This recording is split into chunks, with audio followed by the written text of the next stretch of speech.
అరే వసు వదినో పావనొదినో కాదు, అఖిల్ గడికి నేను శివాని హారతిస్తాం. నువ్వు ఆగు దమయంతి. వసు హారతి.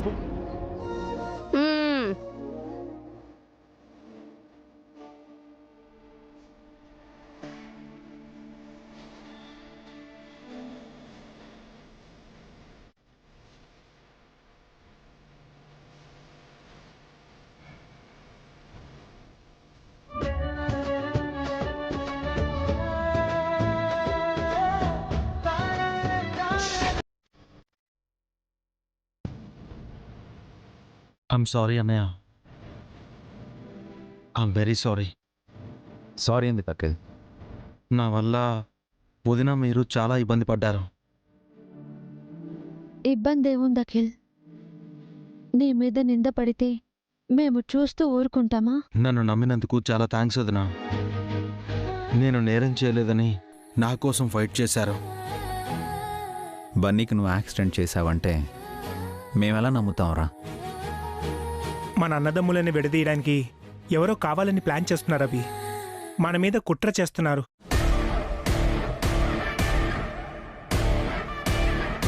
రామలక్ష్మణుల్లాంటి మిమ్మల్ని విడదీయడం ఎవ్వరి వల్ల కాదు భాస్కర్. మన కుటుంబంలో చిచ్చు పెట్టాలని ప్రయత్నిస్తున్నారు. వాళ్ళని త్వరగా కనిపెట్టాలబి. అవునన్నయ్య, నా మీద కోపంతో బన్నీని యాక్సిడెంట్ చేశానని వాడు చెప్పింది అబద్ధం. నాకు కూడా సేమ్ డౌట్ వచ్చింది అఖిల్. వాడి గురించి పోలీసులతో రీఇన్వెస్టిగేషన్ చేయించాలి. పోలీసులు కాదండి, మనమే విచారణ చేద్దాం. అసలు దోషిని పట్టుకుందాం. లేదంటే వాడిని నాకు వదిలేయమని పోలీసులతో చెప్పనన్నయ్య. వాడు బన్నీకి ప్రమాదం తలపెట్టాడు. వాడిని ఊరికే వదిలిపెట్టకూడదు. అదంతా నేను చూసుకుంటాను అఖిల్. నువ్వు వెళ్ళి ఫ్రెష్ అప్ అవ్వు. అవును తమ్ముడు, వెళ్ళి స్నానం చేసిరా. ఈలోపు శివాని నీకు ఇష్టమైన వంటలన్నీ చేస్తుంది. వెళ్ళు శివాని, నీ చేతులతో మామయ్యకి వండి పెట్టు. అక్కర్లేదు దమయంతి, పావని వంట చేసేసింది. పర్వాలేదమ్మా, నీ మనవరాలు మళ్ళీ చేస్తుందిలే. మళ్ళీ చేయడం ఎందుకే? పావని వంట చేసిందని వదిన చెప్తూనే ఉందిగా. అన్ని దండగ పనులు చేయటం తప్ప. నీకెందుకత్తా అంత కడుపుమంట? నిన్ను పని చేయమని మేమేం చెప్పలేదు కదా. మీ గొడవ ఆపుతారా? అఖిల్ వెళ్ళి స్నానం చేసిరా. అలాగే అమ్మా. సారీ బావా. ఎందుకు నందిని? బావా, నిన్న ఉదయం లేవగానే నువ్వు నా మొహమే చూసావు. నీకు మంచి జరుగుతుందని నేను అన్నాను, కానీ ఇలా జరిగింది. I'm very sorry.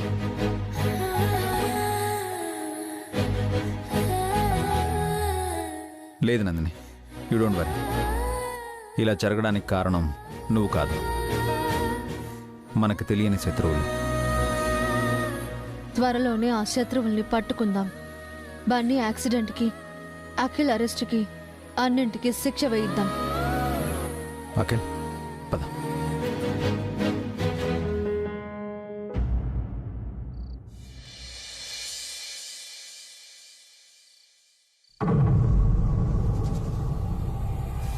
అమ్మా, ఏంటి దమయంతి? తమ్ముడు స్టేషన్ నుంచి క్షేమంగా తిరిగొచ్చినందుకు సంతోషంగా ఉందమ్మా. కానీ తమ్ముడు తిరిగొచ్చే వరకు చాలా టెన్షన్ పడ్డాను. నాకంటే ఎక్కువ నీ మనవరాలు శివాని తన చిన్నమామయ్య కోసం ఎంతో బాధపడింది. ఈ విషయం ఇందాకే చెప్పావు కదా, మళ్ళీ ఎందుకు చెప్తున్నావు? ఎందుకంటే శివానికి అఖిల్ అంటే చాలా ఇష్టమమ్మా. దాని మనసులో అఖిల్ పై ఎంతో ప్రేమ పెంచుకుంది. అఖిల్ అంటే దానికి ప్రాణం. ఇంతకీ నువ్వేం చెప్పదలుచుకున్నావు దమయంతి? అంటే ఏం లేదు, అఖిల్కి మళ్ళీ పెళ్లి చేయాలనుకుంటున్నారు కదా. ఈసారి ఎలాంటి పిల్లొస్తుందో ఏంటో. మళ్ళీ హారిక లాంటి అమ్మాయి వచ్చిందనుకో, తమ్ముడు తేరుకోలేడు.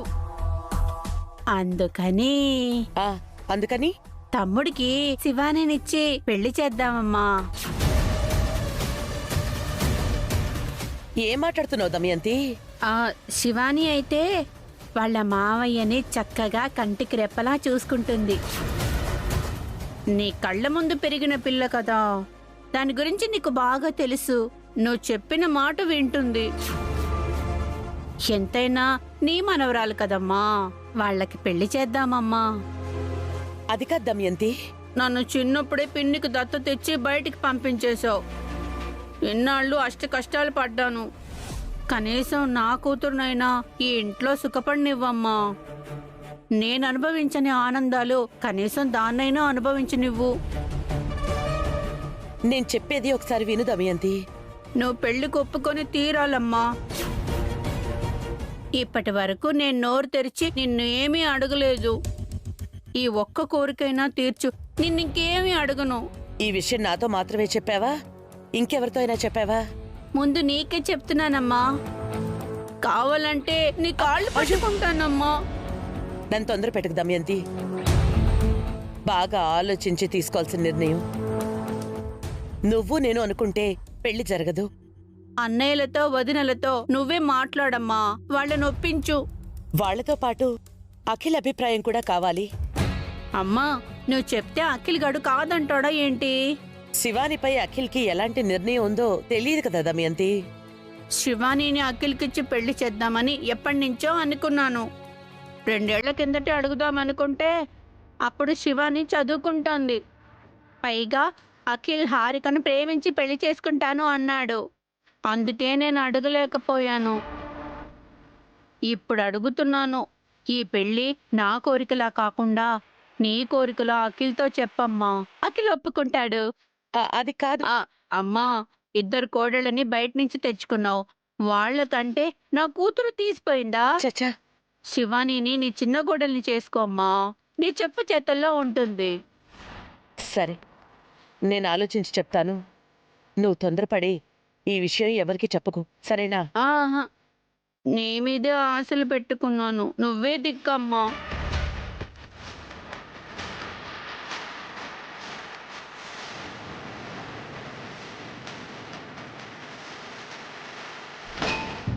ఏంటే మీ అమ్మకి అప్లికేషన్ పెట్టుకుని వస్తున్నట్టున్నా? మొత్తం వినేసావా? మొత్తం విన్నాను. మా అమ్మ నా కూతుర్ని తన చిన్న కోడల్ని చేసుకుంటానని చెప్పింది. ఆలోచిస్తాను అని మాత్రమే చెప్పింది. ఇదిగో, మా అమ్మ ఆలోచిస్తాను అందంటే ఆ పని జరిగిపోయినట్టే. ఏంటే జరిగేది? ఇది పెళ్లి అంత ఈజీగా జరగదు. ఇంతకీ నేను చెప్పింది ఏం చేశావు? నాతో చేతులు కలుపుతున్నావా లేదా? ఏంటి అంతలా ఆలోచిస్తున్నావు? నీ కూతురు ఈ ఇంటి కోడలైనా కాకపోయినా నాకొచ్చే నష్టము లాభము ఏమీ లేదు. నాతో చేతులు కలపకపోతే నీకు మాత్రం నష్టమే. నీ కూతురు ఈ ఇంటి కోడలు కాకుండా అడ్డుపడతాను. ఈ ఇంట్లో మీ అమ్మకే కాదే, ఈ అత్తకు కూడా పవర్ ఉంది. నాతో చేతులు కలిపావనుకో, ఖచ్చితంగా నీ కూతుర్ని ఈ ఇంటి కోడల్ని చేస్తాను. ఇద్దరూ కలిసి వసుని ఓ ఆట ఆడుకోవచ్చు. కాదన్నావనుకో, వసుతో చేతులు కలిపి నేను ఆడుకుంటాను. అత్త కోడళ్ళం మనం ఆడుకోవడం ఎందుకులే అత్త. ఇద్దరం కలిసి ఆ వసుని ఆడుకుందాం. అంటే నాతో చేతులు కలుపుతున్నావా? కలుపుతున్నాను. ఇదిగో, కానీ ఈ విషయం మన మధ్య ఉండాలి. మనం కలిసిపోయినట్టు ఎవ్వరికీ తెలియకూడదు. అందరి ముందు మనం పెద్ద శత్రువులం. ఎవరూ లేనప్పుడు ఇలా ప్రేమగా అత్త కోడళ్ళం. అలాగే ఉందాం. నీ కూతురు ఈ ఇంటి కోడలైనట్టే. ఇక నిశ్చింతగా ఉండు. ఇదిగో, వసుపై నీ పగ తీరినట్టే. నువ్వు కూడా ఆనందంగా ఉండత్తా. ఇలాగే నాతో ప్రేమగా ఉండు. నీ మీద నాకు ప్రేమేంటి? హారిక లేక ఒంటరిదాన్ని అయిపోయానని నీతో చేతులు కలిపాను. ఆ వసుని ఆడుకుంటాను. నిన్ను ఆడుకోవడానికే నీతో చేతులు కలిపానత్తా. ఈ పెళ్లి కాస్త అవని నిన్ను కరివేపాకులా తీసి పారేస్తా.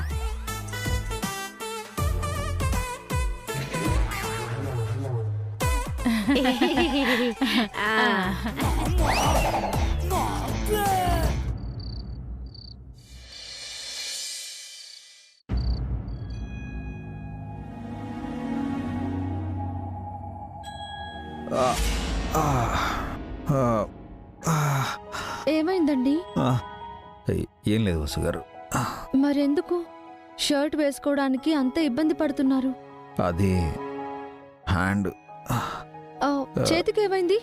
యా ఏం లేదండి, కాస్త పట్టేసినట్టుగా అనిపిస్తుంది. మీకు చేతులు పట్టేయడం ఏంటండి? రోజు ఎక్సర్సైజ్ చేస్తారు కదా. ఈరోజు కొంచెం గొడవైంది కదా. కొంపదీసి అప్పుడు చేతికి దెబ్బలు ఏమైనా తగిలాయా? చూపించండి. సారీ నొప్పిగా ఉందా? ఏంటండి మీరు ఈ విషయం ముందే చెప్పొచ్చు కదా, హాస్పిటల్కి వెళ్ళే వాళ్ళం కదా. అంత నొప్పి ఏం లేదులేండి. ఉండండి, ఐస్ క్యూబ్స్ తెచ్చి తాపడం పెడతాను. అలాగే పెయిన్ కిల్లర్ టాబ్లెట్ కూడా తీసుకొస్తాను. వసు గారు,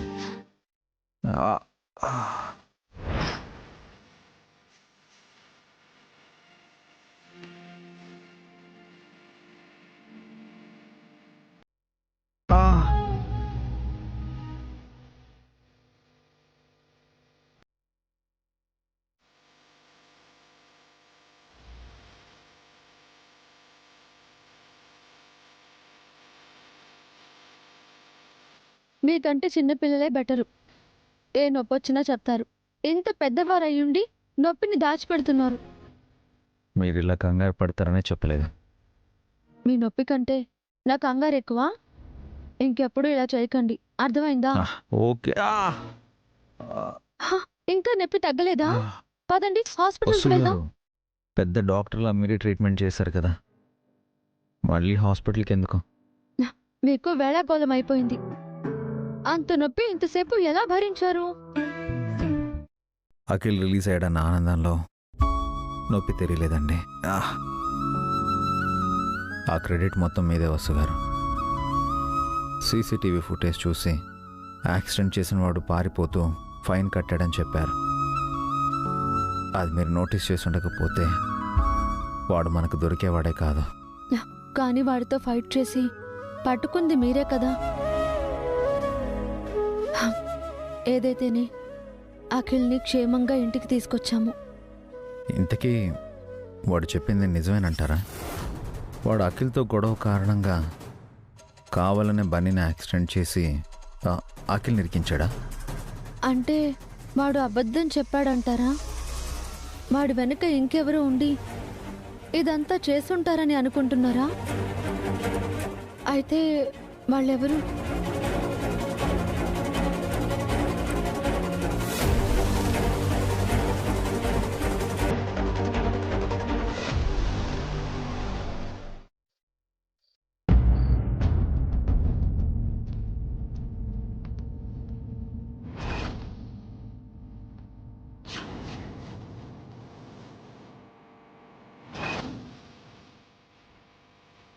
అఖిల్ రిలీజ్ అయ్యాడని మ్యామ్కి మండిపోతున్నట్టుంది. నేనంటే వసు అక్క కొట్టే దెబ్బలకి అలవాటు పడిపోయాను. పాపం మ్యామ్కి కొత్త కదా, తట్టుకోలేకపోతుంది. ఏం ఆలోచిస్తున్నారు మ్యామ్? అఖిల్ ఇంత త్వరగా అంత ఈజీగా ఎలా బయటపడ్డాడు?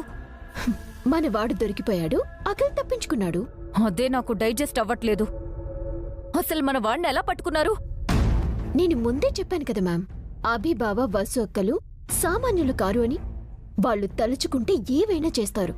ఇలా చేస్తారని నేను ఎక్స్పెక్ట్ చేయలేదు. అఖిల్ని అనుమానించి జైలుకి పంపిస్తారనుకున్నాను. అన్నదమ్ముల మధ్య గొడవలొచ్చి ఆ ఫ్యామిలీ ముక్కలవుతుందనుకున్నాను. అంతా తలకిందులైపోయింది. చాలా అప్సెట్గా ఉన్నాను. వాళ్లతో ఇలాంటి ఎదురు దెబ్బలు నేను ఎన్నో తిన్నాను మ్యామ్. మనం ఊహించని ట్విస్ట్లు ఇవ్వడమే వాళ్ళ స్పెషాలిటీ. మీరు త్వరగా దీన్ని డైజెస్ట్ చేసుకోవాలి. ఆ పనిలోనే ఉన్నాను. వాళ్ళు కూడా ఎక్స్పెక్ట్ చేయని ట్విస్ట్ మనం ఇవ్వాలి. వీలైనంత త్వరగా అటాక్ చేయాలి. అప్పుడు వాళ్ళకంటే ఎక్కువ తెలివిగా మనం ఆలోచించాలి మ్యామ్. వాళ్ళు ఎదురు చూడని దారిలో దొంగ దెబ్బతీయాలి. ఇప్పుడు మనం చేసింది అదే కదా. బన్నీ యాక్సిడెంట్ కేసులో అఖిల్ అరెస్ట్ అవుతాడని వాళ్ళు ఊహించుండరు కదా. కానీ మీరు ఊహించని విధంగా వాళ్ళ అఖిల్ని బయటికి తీసుకొచ్చారు కదా మ్యామ్. మనం ఫెయిల్ అయ్యాం. జరిగిన బ్యాడ్లో మనకి జరిగిన మంచి ఏంటంటే ఆ దొరికిపోయిన రౌడీ మన పేర్లు చెప్పలేదు. ఎస్, ఆ ఒక్క మంచే జరిగింది. కానీ నేను ఫెయిల్ అయ్యే ప్రసక్తే లేదు. మళ్ళీ మళ్ళీ వాళ్లపై అటాక్ చేస్తాను. ఈసారి ఇంకాస్త తెలివిగా ఆలోచించి ప్లాన్ చేయండి మ్యామ్. వాళ్ళని దెబ్బ కొట్టటం నా వల్ల కాలేదు. నేను మీ టాలెంట్ని నమ్మి మీతో ట్రావెల్ అవుతున్నాను. కనీసం మీరైన వాళ్ళని దెబ్బ తీస్తే సంతోషపడతాను. నమస్తే మేడం. ఏంటి లాయర్ గారు ఈ టైంలో వచ్చారు? మీకు టార్గెట్ గుర్తు చేద్దామని వచ్చాను మేడం. మీరు వీలైనంత త్వరగా బన్నీకి గార్డియన్గా ఉన్న వసుంధరా గారితో సంతకం పెట్టించుకొని బన్నీని దత్తత తీసుకోవాలి. నేను ఆ పనిలోనే ఉన్నాను లాయర్ గారు. త్వరలోనే పూర్తి చేస్తాను. మీ వర్క్ని స్పీడప్ చేయండి. ఆలస్యం అయ్యే కొద్దీ కాంప్లికేట్ అవుతుంది. లీగల్గా ఇష్యూస్ వస్తాయి. ఆ విషయం నాకు తెలుసు. నేను లేట్ చేయను. అనుకున్నది అనుకున్న టైంలో కంప్లీట్ చేస్తాను. ఓకే మేడం, ఈ విషయం చెప్పి వెళ్దామని వచ్చాను. వస్తాను మేడం.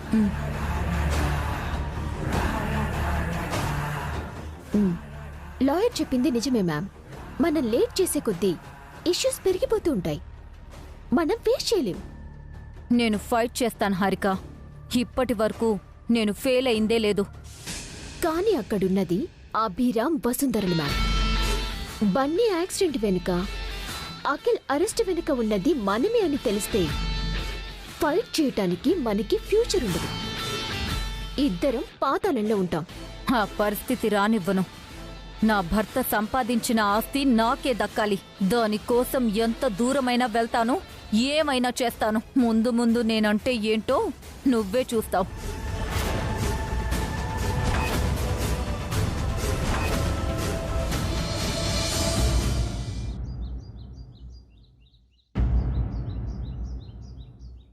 మమ్మీ, మాకు ఈరోజు స్కూల్లో గేమ్స్ కండక్ట్ చేస్తున్నారు. అంటే ఏంట్రా కిట్టు? పిల్లలకు ఆటల పోటీలు పెడుతున్నారమ్మా. నువ్వు కూడా స్కూల్కి రావాలి మమ్మీ. నేను ప్రైజ్ తీసుకోవడం నువ్వు చూడాలి. బన్నీ గాడితో పాటు నేను కూడా ఆటల పోటీల్లో పేరిచ్చానమ్మా. ప్రైజ్ నాకే రావాలి. ఆ బన్నీగాడు ఉండగా నీకెలా ప్రైజ్ వస్తుందిరా? అన్ని ప్రైజులు అన్నయ్యకు వస్తాయి మమ్మీ. అన్నయ్య బాగా ఆడతాడు మమ్మీ. ఏ నా కొడుకు ఆడలేడా? ప్రైజులు గెలవలేడా? బన్నీని ఓడించటం అంత ఈజీ కాదే. ఆటల్లో వాడు అసాధ్యుడు. అయినా సరే కిట్టు గడే గెలవాలి. ఏంటి బన్నీ? ఈరోజు స్కూల్లో గేమ్స్ పెడుతున్నారంటండి. బన్నీ మనల్ని రమ్మంటున్నాడు. ఆఫీస్లో ఇంపార్టెంట్ వర్క్ ఉంది వసు గారు. నేను రావడానికి వీలు పడదాము. అవన్నీ నేను చూసుకుంటానులే అభి. నువ్వు స్కూల్కి వెళ్ళు. లేదనే, నీ ఒక్కడికి బర్డెన్ అవుతుంది. ఈరోజు అఖిల్ని కూడా ఆఫీస్కి తీసుకెళ్ళాలి. పర్లేదు డాడీ, మీరు ఆఫీస్కి వెళ్ళండి. మమ్మీ పెద్దమ్మ స్కూల్కి వస్తారు. మేం రావడం కూడా కుదరదు బన్నీ. నానమ్మకు కాస్త ఒంట్లో బాలేదు. ఇంట్లో ఉండాలి కదా. నాకిప్పుడు బాగానే ఉంది పావని. బన్నీ ముచ్చట పడుతున్నాడు కదా, స్కూల్కి వెళ్ళని. పర్లేదత్తయ్య, మీరింకా నీరసంగా ఉన్నారు. మిమ్మల్ని దగ్గరుండి చూసుకోవాలి. అయితే అమ్మ దగ్గర నేనుంటాను, మీరు స్కూల్కి వెళ్ళండి. నువ్వు కూడా ఆఫీస్కి రావాలరా, అభి చెప్పాడు. అందరూ బిజీ అయిపోయారు. అయితే మమ్మీ, అన్నయ్య, నేను, కీర్తి స్కూల్కి వెళ్తాం. సరే. కావాలంటే అన్నయ్య ఆడటం ఫోటోలు వీడియోలు తీసి మీకు పంపిస్తాం. చూసి ఎంజాయ్ చేయండి.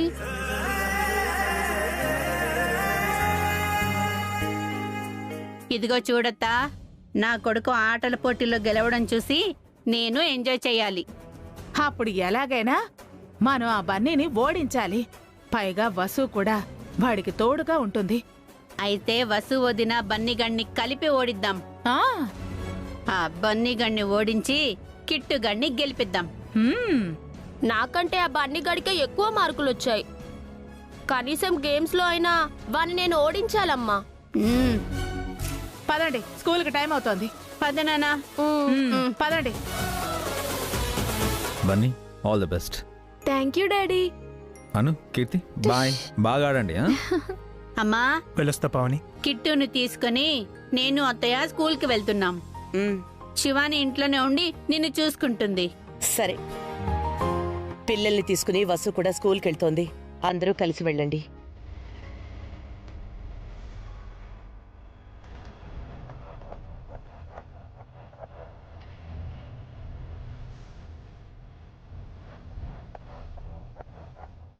కిట్టు నువ్వు కూడా గేమ్స్లో పార్టిసిపేట్ చేస్తున్నావు కదా?